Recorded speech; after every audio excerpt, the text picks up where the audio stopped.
Hello guys, you're welcome back to the channel. My name is Kemafrik, in case you're new here. And on this channel, I share sewing tutorials, fashion business stuff like this, DIYs, and all these sweet things related to fashion designing. I am pleased to have you here. In fact, I am more than honored to have you here. If you're yet to subscribe to this channel, kindly do that, okay? I realize sometimes we overlook certain things, but those are the type of information that some people are in search of. Okay, whether you're starting from home, whether you're renting an outlet, a shop, a studio, you are going to find this video helpful. Now let's jump right into it.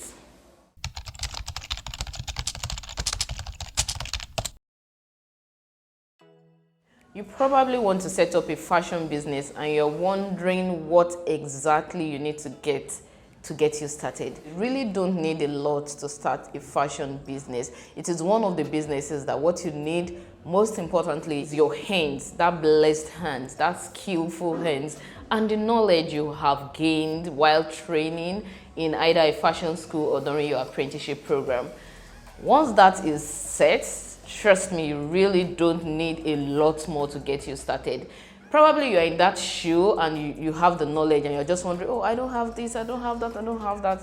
Calm down, girl. One of the best things about being a crafty person is you can basically work from anywhere. Like you can start from home. I'm a big advocate for starting from home. A while back, I actually put up a video on how you can, start a fashion business from home. And that video contains a lot of insight to the things you need, the attitude you need to succeed while working from home. I was able to talk about this because I have gained that experience. I was once working from home before moving outside. Working from home can allow you the opportunity to test the business and also to start up without incurring so much running costs. Like it can save you rent, especially if you're using maybe a part of your room. It can save you other extra costs like electricity, waste disposal, security, and all of that. If you like to check out that video, I'll drop a link above and in the description box.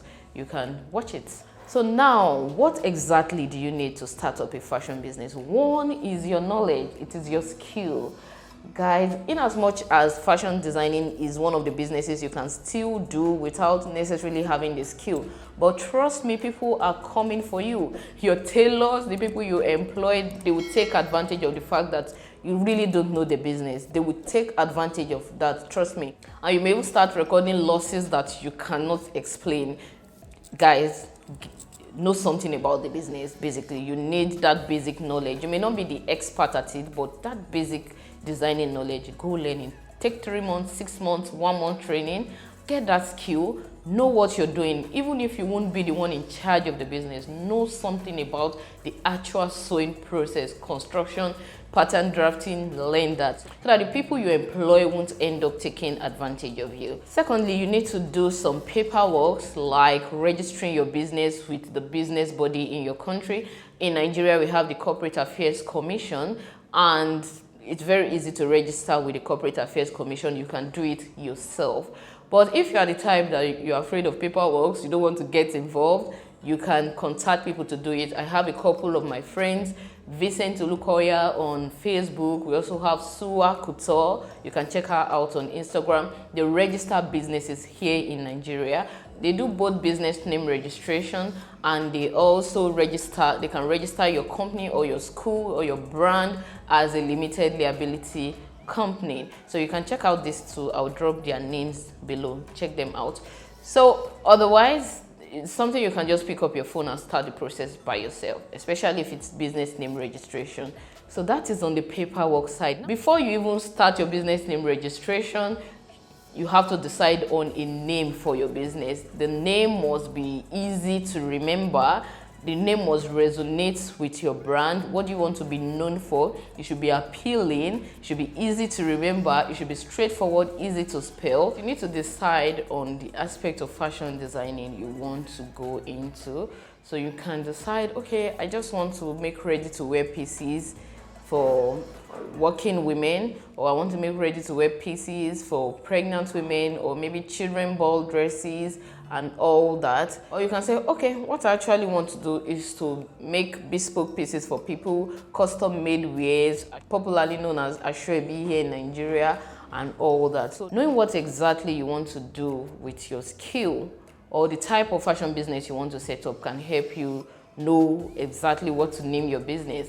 Like you can say Kemafrik, for example. You can decide to say, okay, what I want to do is ready to wear pieces. What I want to do is, create ball dresses or something. Then it can then guide you in adding something to it. Like you can say Kemafrik ready to wear, or you can say Kemafrik cuties. Maybe you're making kiddies wear. And also if you're going into like custom wears and all that, it's okay, Kemafrik couture or Olive Couture. We used to have, our name used to be Olive Couture before, so Olive Couture or maybe Olive Woman, Kemafrik Woman, you get what I mean? So that can help you, put some things in place when it comes to naming your business. Now, once you have decided on that name and you go to register it, you know if it's still available, if you need to change it or if you need to modify it, go register that name and do some little work here and there, like setting up your online pages and all the like. That is on the paperwork side. One, we talked about having the knowledge.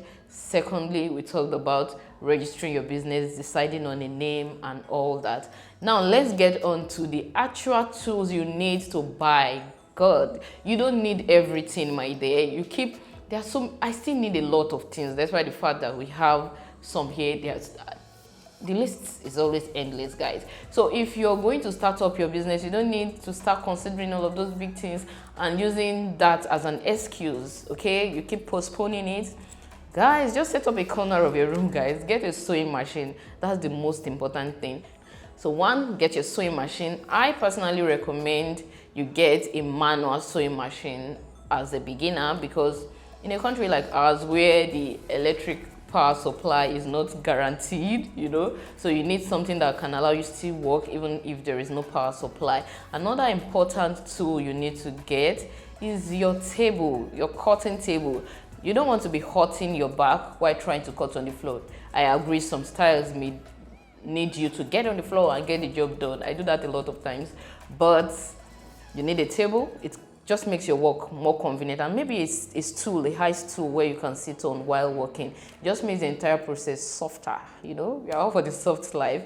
So yes, you do need your table. The stool is not compulsory, by the way, but you need your table, you need your sewing machine. Another thing I consider important, especially if you're particular about knit finishing, is to get an overlocker, aka weaving machine. So I started with my little, very reliable, maybe not so reliable, manual overlocker, manual weaving machine, and guys, it's went a great deal. But really, that is still not a compulsory thing. You can easily outsource that process, the overlocking process.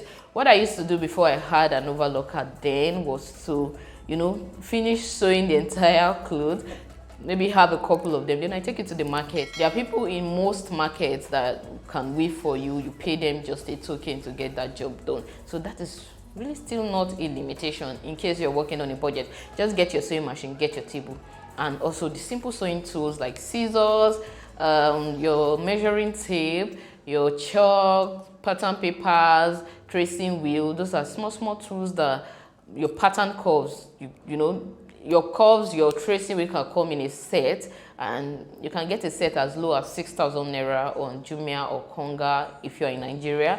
Otherwise, whatever country you are, I assume there should be something like that. They're really not expensive. So that said, so on the two sides I mentioned, your machine, your table, compulsorily. Those are really the most compulsory things. Now, if you're not working on a budget, you can easily buy a lot of things, buy multiple sewing machines. One of the machines I recommend you also get, in case you are expanding beyond one, you're really not working on a very tight budget and you can afford to, please get one domestic sewing machine, because with that you can do more. You have multiple stitches. You can, create zigzag stitch, overlocking stitch. You can do a lot of decorative stitches. Just play around with things. Also buttonholes. Till date, I still use my little very reliable domestic sewing machine to make my buttonholes, and it just saves me that stress of having to outsource that aspect. So most of them have multiple stitches, and it just gives you that versatility to work with if you are not working on a very tight budget. Really, is there any other thing you actually need to start up a fashion business? So what exactly has been delaying you? What exactly are you waiting for? I don't know. So the most important thing you need, in my opinion, is your sewing machine. Every other thing you can improvise. You can outsource things like overlocking, buttonhole, and all of that. You really don't have excuse, but as your business grows, you want to get more machine because you need more hands to work with you and all that. But really, if you are working on a tight budget, this is all you need, guys. Is there any other business that is so easy to start up? Like, you can start from home, you don't need much. There are really not many of them, really. Trust me, it doesn't really matter whether you have the biggest tools, whether you have the biggest working space. What matters is what you're putting out there. Create those beautiful pieces. Have a corner of your room or of your space where you have a plain background, maybe drop a flower or a shelf somewhere in the corner and put up those beautiful pictures. Guys, I have a video also on this channel where you can watch how to take beautiful pictures using your mobile phone. So watch that video. You can basically set up a clean background for your pieces. You put them up. Nobody's going to know that you were doing this from a corner of your room or that it's just one corner of your shop or your studio. Guys, now lest I forget, another tool which is very important for you to get while you're starting up, it's very important that you get a steam iron and also maybe a dry iron to help you, press some outfits that steam may not work for. So yeah, you need your very, very good steam iron. Guys, I can't believe I almost forgot this. Now, pressing an outfit has two advantages. It kind of shows you the details as you are sewing, and also it makes it look good at the end of the day. There's a different feel to your outfit when you press as you're sewing and when you just finish all the sewing, and then you go ahead to press it. There are two, the pressing as you sew is way much better, and also for me it makes the process smoother. Like when all your seams are well, you're not struggling so much to drag things. You just go ahead and press it and lay it flat, and it makes the sewing process enjoyable. So it's very necessary that you get a pressing iron. Don't start sewing without making use of a pressing iron, please. Other things you may need in future, which, like I said, these ones are no longer compulsory and is not for you if you're working on a budget and you just want to start. These are things that you can add much later. You need a dress form to help you display your work. To start with, you can get one, but as time goes on, you can add additional one. There are different types of dress forms, but most importantly, you need a pinnable one so that you can do some draping and all that on the dress form. You also need a mannequin for display, so you need to position your business in a way that those around you can notice you and they can know exactly what you're doing, so they can come patronize you. Guys, that display aspect of things, it is very compulsory, because when people pass and they see you make those beautiful pieces, that gives them an insight into how good you are, and hence it exposes your business, makes you more visible, and you can get more customers from that. So please get your dress form and then get your mannequin. Dress form first, because dress form is part of the tool for sewing. That you can drape on it, while your mannequin can only be used for display. You can also still use your dress form for display. That's why I will advise you get a dress form first, then mannequins, as many mannequins as you need. Very important. So other things you may need are the rivet machine. Your rivet machine I have a video here where I showed like 4 functions you can work with a rivet machine. You have peel fixing. That embellishment is a huge thing these days. It can help you create eyelets, can help you create cover buttons, and also what's the last one? Press buttons. So you can make press buttons using your rivet machine. I have a tutorial for that on the channel. Please do check it out. And you can decide, okay, I need a mini dress form to help me learn. Okay, so there are some designs you may not be sure of, but instead of getting fabric and cutting a complete size 10 or size 12, You can simply work with a mini dress form, and that way you learn how to do those things before, you know, making it for a full woman. One other tool which may not be that common, guys, get a good phone. Oh, hey, get a good phone. It is no more luxury to get yourself a good phone, especially as a fashion designer. Now, when you're advertising on your social media platforms, those platforms are highly visual. They don't know what's up in here, but you need a wider audience, okay? You don't want your audience to be limited to those just passing through your shop or those on your WhatsApp and all that. Even on your WhatsApp, you still need a very good phone to take those clear, beautiful pictures. It may not be something too expensive. Just make sure that the camera aspect is great, okay? So get yourself a good phone. If you can afford iPhone or Samsung. Other brands that I learned do well with photography are Redmi, Hawaii.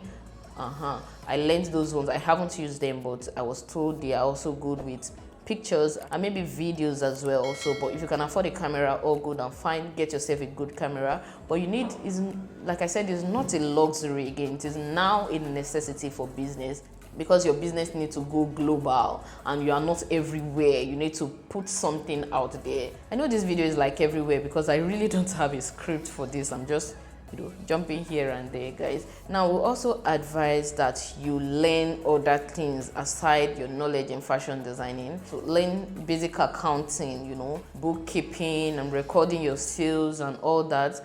And you may not want to go for a very expensive course. There are some nice courses on Coursera that are even free that you can take to help you with that aspect. You also need to learn some little digital skills like how to edit pictures, how to edit short videos, how to, you know, create Facebook adverts and all that. That's on the skill part of things. You need some digital skills, some business skills, and then you add it to your fashion designing skill. Okay, girl, what's up? For photography at Kemafrik, we have an online course. It is very, very cheap. I hate to use the word cheap, but this one is cheap. Smartphone photography course where you learn how to edit, guys. Even if you are not wearing makeup, if you don't have a makeup on, you can make it look like you made up. Yeah, you know, you can dismiss your makeup artist, and you can also do a lot of changing of backgrounds and all of that with that course. I'll drop a link to our courses below. Check it out. This is something you may want to take if you are still struggling with photography. Maybe you're not that happy with your background, you don't have the opportunity to change it yet, or makeup and all that. So our smartphone photography course kind of covers all of this. Guys, take that course. Guys, forgive me, guys, if this video just seemed all over the place. For some reasons, Kemi decided not to create a script to make it more organized. I hope you have enjoyed watching this so far. What else do you need, guys? What else? Hey God, Jesus. What else? So I hope that with these few points of mine, I've been able to convince you and not confuse you beyond every reasonable doubt that you really don't need so much to start up, but you can, you know, start adding some touches as you move on. Thank you very much for watching. If you are yet to subscribe, please subscribe to this channel. Thank you. Namaste. See you guys in the next video. Bye-bye.